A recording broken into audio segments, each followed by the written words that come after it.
At Anurag University, be everyone you dream to be.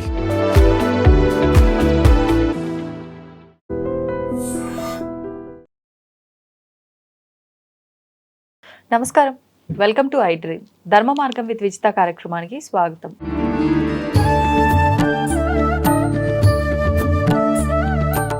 నమస్కారం అండి.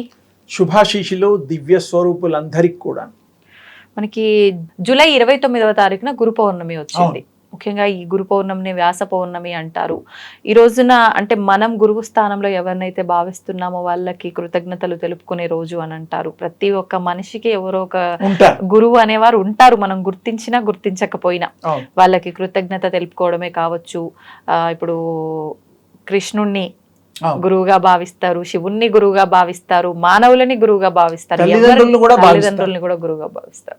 సరే, ఎవరిని ఎలా భావించినా ఈ గురు పౌర్ణమి పర్పస్ ఏంటి అసలు? అంటే మేమందరం అనుకునేది, ఇప్పుడు నేను ఏదైతే చెప్పానో వీళ్ళంతా గురువులు, వాళ్ళ విషయంలో మనం కృతజ్ఞతతో ఉండాలని మాత్రమే తెలుసు. ఈ గురు పౌర్ణమి అనేది ఎందుకు నిర్దేశించబడినది? ఆ రోజు ఏం చేయొచ్చు అంటారు? గురు పౌర్ణమి కానీ, గురువు గారిని ఆరాధించే రోజు కానీ, గురువు కృప పొందే రోజు కానీ, ఏదైనా కానీ గురువు అనే శబ్దానికి అర్థం ముందు తెలుసుకుందాం. చీకటిని పారద్రోలే దివ్య తేజస్సు. చీకటిలో ఒక టార్చ్ లైట్ వేస్తే ఎంత ఆ లైట్ వెలుగుస్తుందో, ఒక దివ్య వెలుగు ద్వీపాన్ని వెలిగిస్తే ఎంత వస్తుందో, అలాగే సూర్యుడి యొక్క కిరణాలు మరి ఆ చీకటి ప్రాంతంలో ప్రసరించి మొత్తం ఆ చీకటిని పారదోలుతుందో, ఆ విధంగా గురువు మన అజ్ఞాన అంధకారాన్ని తీసేసి పారదోలి మనలో జ్ఞానాన్ని మేల్కొలిపి జ్ఞానాన్ని ప్రసాదించే వాడే నిజమైన గురువు. గురువు అంటేనే చీకటిని పారదోలడం, జ్ఞానాన్ని ప్రసాదించడం, అంతే. దైవ స్వరూపమే. మనకి తల్లి ప్రథమ గురువు ఈ ప్రపంచంలో. దేవుళ్ళు వీళ్ళంతా నెక్స్ట్ నెక్స్ట్ నెక్స్ట్, ఫస్ట్ కాదు. వాస్తవానికి దేవుడు అంటే ఎవరో చెప్పేది కూడా మొదట తల్లే. మరి అసలు నాన్నని గుర్తింప చేసేది తల్లే. మీ నాన్న, మీ మామయ్య, మీ అక్కయ్య, మీ తాతయ్య, బామ్మ అందరినీ పరిచయం చేసి గుర్తుపట్టేటట్టుగా ఈ ప్రపంచాన్ని ప్రకృతితో సహా తల్లి దయ, అనురాగమూర్తి, మరి ఆనంద స్వరూపిణి అయినటువంటి ఆదిపర శక్తి అంశ కలిగినటువంటి తల్లి రూపం. ఆ తల్లి పిల్లాడికి తానై నడయాడే శివుడిలాగా, అంటే కైనెటిక్ ఎనర్జీ అంటాం. మూలము ఆదిపరాశక్తి. ఆ శక్తిలోంచి బహిర్గతమై మరి ప్రసరించి నడయాడే శక్తిని శివయ్య అంటారు. ఇక్కడ ఈ తల్లి కూడా కన్న బిడ్డని ఎంత కష్టాలకి, నష్టాలకి, బాధలకి ఓర్చి ప్రసవ వేదనతో 9 నెలలు పాపం మోసి భీపతనం ప్రసవిస్తుంది. ఇంకొక గొప్ప విషయం అంటే, ఆ తల్లి ఎందుకంత ప్రేమిస్తుంది పిల్లలకి, ఎందుకు ఈ జన్మిస్తుంది స్త్రీలకు కానీ పురుషులకు కానీ అంటే, తనలోంచి పంచిపెట్టిన రూపం అది. తండ్రి కూడా కారకుడే, కాదండం లేదు. అయితే మరి రక్తమాంసాలు ఈ శరీరంలోంచి తల్లి తండ్రులు పంచిపెట్టినటువంటి ఆ రూపాలు. కాబట్టి అబ్బాయిని ఎంతగా ప్రేమిస్తారంటే, కష్టపడకుండా అన్ని ఇస్తారు. మంచి ఆహారం ఇస్తాడు, మంచి చదువు చెప్పిస్తారు, మంచి బట్టలు ఇస్తారు, మంచి పెంపకము, అన్నీ మంచి బెస్ట్ ఆ తల్లి ఇస్తుంది. అంటే ఇక్కడ మూలం ఏమిటంటే, తల్లి యొక్క రూపము అవతరించినటువంటి బిడ్డలు. కొంచెం లోతుగా చెప్తున్నా, మామూలుగా పిల్లలు అవి వెంట అయిపోతుంది, అలా కాదు. తల్లి పంచిపెట్టినటువంటి ఆ పిల్లల రూపాలను తన రూపాలుగా ప్రేమిస్తూ, తనకు తానే పెంపకము, పిల్లాన్ని పెంపకం అని మనం అనుకుంటాం, కానీ తల్లిని తన్ను తాను పెంచుకోవడం, పిల్లల రూపంలో ప్రేమను పంచుకోవడం, అది వాళ్ళు వేరే అనేటువంటి భావన లేదు. నిజానికి మరి రూపాన్ని ప్రేమిస్తారు తల్లిదండ్రులు, కానీ మరి ఆ పిల్లల హృదయంలో ఉండే ఆ శక్తి స్వరూపమైనటువంటి ఆత్మని ఎందుకు ప్రేమించలేకపోతున్నారు అంటే మాయ. పిల్లలు శరీరాలు వస్తుంది, అవును. మరి ఆ శరీరం నడవడానికి శక్తి కావాలిగా. ఆ శక్తి ఆత్మ. ఆత్మ 7వ నెలలో వస్తుంది తల్లి గర్భంలోకి. ఇవన్నీ తయారయ్యి 9వ నెలలో ప్రసవిస్తుంది. 7వ నెలలో వస్తుంది. 7వ నెలలో 6 అంటారు కదా మామూలుగా. ఏడే కరెక్ట్. మరి వీర బ్రహ్మేంద్ర స్వామి గారు కూడా డిక్లేర్ చేశారు, గర్భోపనిషత్తులో కూడా ఉంది. గర్భానికి సంబంధించి శారీరకోపనిషత్తులో ఇంకోటి ఉంది. 108 ఉపనిషత్తుల్లో శరీరానికి ఇవన్నిటికీ చాలా గొప్ప మరి వివరణ ఇవ్వబడింది. అయితే ఇక్కడ ఆ తల్లి గురు స్థానంలో ఉంటూ తన్ను తాను పోషణ చేసుకుంటూ అభివృద్ధి పరుస్తూ ప్రపంచానికి పరిచయం చేస్తూ మరి ప్రేమైక స్వరూపంగా వాళ్ళని తీర్చిదిద్ది ప్రేమిస్తూ అనురాగాన్ని పంచుతూ ఆత్మీయతను పెంచుతూ ఈ సొసైటీలో ఎలా బ్రతకాలి అనేటువంటిది కూడా మరి ఉదహరిస్తూ మరి పెద్దవాళ్ళని చేస్తుంది. కానీ ఇందాక చెప్పిన రహస్యం ఏంటంటే ఆ తల్లి రూపాన్ని తనే ప్రేమిస్తుంది అనే కొత్త విషయం. చాలా మంది తను తాను ప్రేమించుకోవడం అనేది ఉండదు.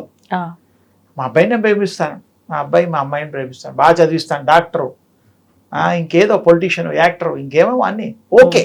కానీ నిజానికి ఇక్కడ బిడ్డల ఆత్మని తల్లిదండ్రులు ఎప్పుడైతే తెలుసుకుంటారో ఒక అద్భుతం జరుగుతుంది. ఎలా, ఏమిటా అద్భుతం? చెప్పినట్టు వింటారు.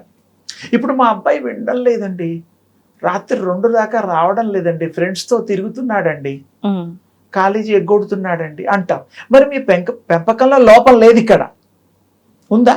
ఏ తల్లిదండ్రులు పిల్లల్ని పాడైపోము అనరుగా, మంచిగానే ఉంటారు, మంచి స్నేహితుల్నే వాళ్ళకి పరిచయం చేస్తారు, అన్నీ మంచివే బెస్టే చేస్తాం. అయినా సరే పిల్లలు వినడం లేదు, మనం ఇంత మంచి అవకాశాలు ఇచ్చినా అంటే ఆ ఆత్మ వేరు. కాబట్టి ఆత్మ పూర్వజన్మ సుకృతం చేత ఈ తల్లి గర్భంలో రావడం, జన్మను తీసుకోవడం, మరి పెరగడం, దానికంటూ ఒక ఐడెంటిటీ ఉండడం. తల్లిని ప్రేమిస్తారు, గౌరవిస్తారు, కానీ మాట కొన్ని వింటారు, కొన్ని వినరు. ఆ మొత్తం ఎందుకు వినరండి? అమ్మే ఈ తల్లి మూలం అయినప్పుడు మరి అన్నీ మరి తల్లి చెప్పినట్టు వింటారు. ఓ కోట్లో కొంతమంది, చాలా మంది 50-50. మనం సత్యం అది. అందుకని తల్లి గురువు, ప్రథమ గురు, తండ్రి కూడా ఆచార్య దేవో భవ, అతిథి దేవో భవ అని కూడా మన వాళ్ళు చెప్తారు. అతిథులను కూడా మనం దేవుడితో సమానంగా చూస్తాం. మరి మాతృదేవో భవ తల్లి, పితృదేవో భవ అని మనం పెద్దవాళ్ళు మన వాళ్ళు పూర్వం నుంచి ఆచరణలో ఉంది. అందుకని అవన్నీ సత్యమే. ఇక్కడ ఈ భగవంతుడి యొక్క దీనికి వచ్చేసరికి మీకు జ్ఞానబోధ చేసేవాడు, భగవంతుడి యొక్క సాక్షాత్కారాన్ని చూపించే శక్తి కలిగిన వాడు గురువు. మీ కష్టాలని తొలగించి మిమ్మల్ని కాపాడి భగవన్ నామ స్మరణే కాదు, భగవన్ముఖంగా నడిపించగలిగే మహనీయుడు, మహిమాత్ముడు, భగవత్ స్వరూపులు అయినటువంటి గురువు గారు. చాలా అదృష్టం, భారతావని అదృష్టం. చాలా చక్కటి గురు పరంపర మనకున్నది. వ్యాసుడు అన్నారు బాగుంది, తల్లి అన్నారు బాగుంది. ఎవరైనా సరే ఒకప్పుడు పూర్వం మంత్రదీక్షలు ఇచ్చేవారు కూడా గురువులే అన్నీ.